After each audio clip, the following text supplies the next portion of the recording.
دور نبوی صلی اللہ علیہ وسلم کا ازمودہ وظیفہ، صحابہ کرام کا مجرب عمل۔ جو یہ وظیفہ کر لیتا ہے دولت اس کے پیچھے پیچھے ہوتی ہے۔ اللہ پاک کو نہایت ہی محبوب عمل ہے۔ دولت کے انبار لگانا چاہتے ہو تو ایک تسبیح ہر روز کر لو۔ بسم اللہ الرحمن الرحیم۔ معزز سامعین الناظرین، ایک مرتبہ پھر ایک نہایت ہی آزمودہ اور کامیاب اور مجرب وظیفہ لے کے حاضر ہوئے ہیں۔ دعائے اللہ کریم ہم سب کو اس وظیفے کی برکت نصیب فرمائے۔ یہ وظیفہ دور مصطفیٰ صلی اللہ علیہ وسلم کا ایک تھیوری عمل ہے، آزمودہ وظیفہ ہے۔ کریم آقا صلی اللہ علیہ وسلم کی بارگاہ میں ایک صحابی آئے، اس نے آ کے تنگی رزق کی شکایت کی۔ اس حدیث شریف کو نسائی، مشکات شریف، ابو داؤد شریف کی حدیث کی کتب کے اندر یہ بات آئی ہے کہ نبی پاک صلی اللہ علیہ وسلم کے زمانہ میں ایک شخص تھا، صحابی رسول تھا، اس پر تنگی رزق کا وقت آیا۔ اس نے آ کے بارگاہ مصطفیٰ صلی اللہ علیہ وسلم میں شکایت عرض کی، یا رسول اللہ صلی اللہ علیہ وسلم رزق بہت تنگ ہو گیا ہے، یا رسول اللہ صلی اللہ علیہ وسلم دنیا نے منہ موڑ لیا ہے، میرے آقا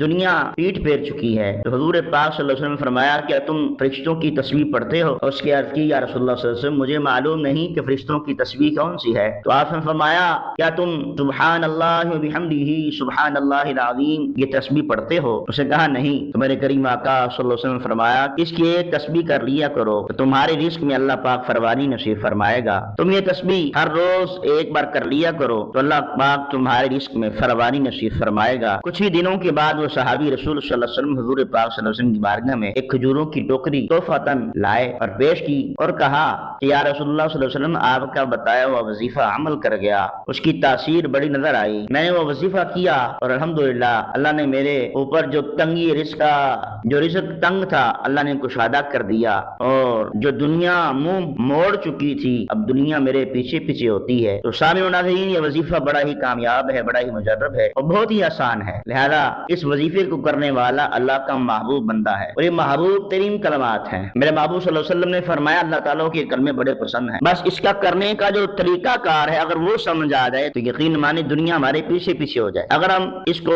نبی پاک صلی اللہ علیہ وسلم کے بتائے ہوئے طریقے کے مطابق کریں۔ اور یہ صحابہ کرام رضوان پر جب بھی کسی پر مشکل آئی، تنگی رزق کا شکار ہوا تو اس نے اسی وظیفے کو عمل کیا، اور اس صحابی رسول کا بیان ہے کہ آگے میں نے جس کو بیان کیا اگر وہ تنگی رزق کا شکار تھا تو اللہ پاک نے اسے رزق کی فراوانی نصیب فرمائی، اس پر رزق کے دروازے کھول دیے، جس پر رزق کے دروازے بند ہو چکے تھے یا جو تنگی رزق کا شکار تھا، جس کو میں نے اس وظیفے کی باتیں بتائیں، اس وظیفے کی تعلیم کی، اس نے عمل کیا، اللہ پاک نے اس وظیفے کی برکت سے اس کی تنگی رزق کا عمل، اس کی تنگی رزق کو دور فرمایا، رزق میں فراوانی نصیب فرما دی۔ تو میرے سامعین ناظرین، آپ وظائف کے اس چینل کو سبسکرائب کریں، لائک کریں، شیئر کریں اور اپنی قیمتی آراء کا خیال کمنٹ باکس میں لازمی کریں۔ جس طرح کہ ہر ویڈیو کے اندر میں ایمان اور یقین پر ایک بات کہتا ہوں، آج بھی وہی بات ہے، یہ وظیفہ اسی پر عمل کرے گا، اسی پر تاثیر کھولے گا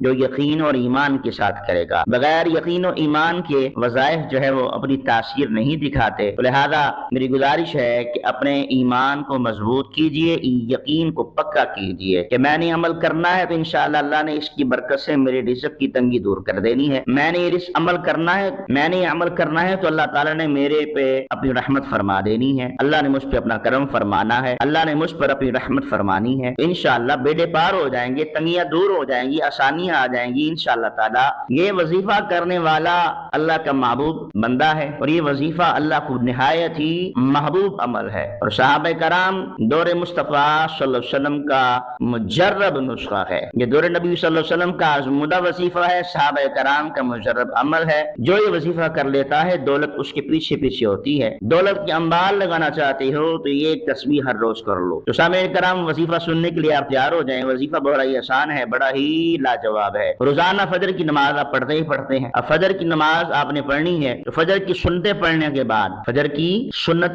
کے بعد آپ نے 11 بار درود پاک پڑھنا ہے، اول آخر، کوئی سا بھی درود پاک پڑھ سکتے ہیں،